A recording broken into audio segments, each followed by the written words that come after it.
इस दुनिया में हर चीज के दो पहलू होते हैं। बुक्स, जिन्हें इंसान की सच्ची दोस्त कहा जाता है, उनका भी अपना एक अलग ब्रह्मांड है।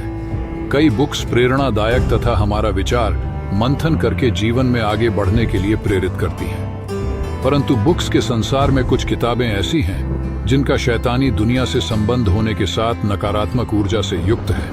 हो सकता है कि कई लोग वर्तमान युग में इन किताबों को श्रापित किताबों की संज्ञा देने से सहमत न हो, लेकिन इनके बारे में जानकारी आपको थोड़ी हैरानी जरूर हो सकती है। आज हम इस वीडियो में कुछ मिस्टीरियस बुक्स के बारे में बात करने वाले हैं। Number 1, the grand grimoire. इस किताब के दो अतिरिक्त नाम darkest book in the world और ad book with incredible power भी हैं। ऐसी मान्यता है कि 1512 में इस किताब को लिखने वाला लेखक एक शैतान की गिरफ्त में था।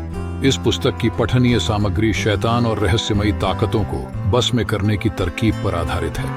इस किताब को मंत्रोच्चार के बाद गुप्त तिजोरी में रखने का कारण यह है कि द ग्रैंड ग्रीमोयर को पूरा पढ़ने वाले इंसान की आत्मा को शैतान के हवाले करना होता है। Number 2, codex gigas. दुष्ट आत्माओं की उपासना करने के लिए प्रेरित करने वाली यह पुस्तक काफी कम वक्त में 13वीं शताब्दी में लिखी गई थी। इस किताब के पन्ने चमड़े के बने हुए हैं।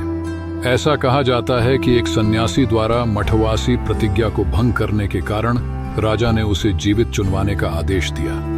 इस दंड से बचने के लिए सन्यासी ने राजा को वचन दिया कि वह मठ को गौरवान्वित करने वाली एक किताब रात भर में लिख देगा। परंतु समय पर काम पूरा ना होता देख उसने शैतान को प्रसन्न कर पुस्तक लिखने हेतु तैयार कर लिया, जिसके बदले में सन्यासी को अपनी जान गंवानी पड़ी। चमड़े के पन्नों पर लिखी गई इस किताब के बारे में शोधकर्ताओं का कहना है कि अगर कोई ऐसी किताब लिखना चाहे तो उसे 20 से 25 साल का वक्त तो अवश्य लगेगा। परंतु इसकी लिखावट से यह अनुमान लगाया जा सकता है कि इसे बहुत ही कम समय में लिखा गया है। वर्तमान में इस पुस्तक को स्वीडन के पुस्तकालय में महफूज रखा गया है। Number 3, the book of Abraham Allen. इस किताब को एक जादूगर की बातों से प्रभावित होकर 15वीं सदी में अब्राहम नाम के व्यक्ति ने लिखा था। इस किताब के पीछे की कहानी बड़ी ही रोचक है। कहते हैं कि एक बार अब्राहम इजिप्ट में एक जादूगर से मिला जिसने उसे शैतानी और तिलिस्मी ताकतों के बारे में बताया। उसी के बाद अब्राहम ने इस किताब को लिखा।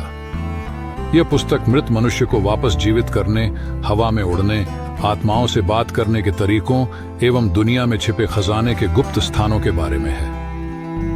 अब्राहम का मानना था कि हर मनुष्य के भीतर एक अनदेखा शैतान समाया हुआ है।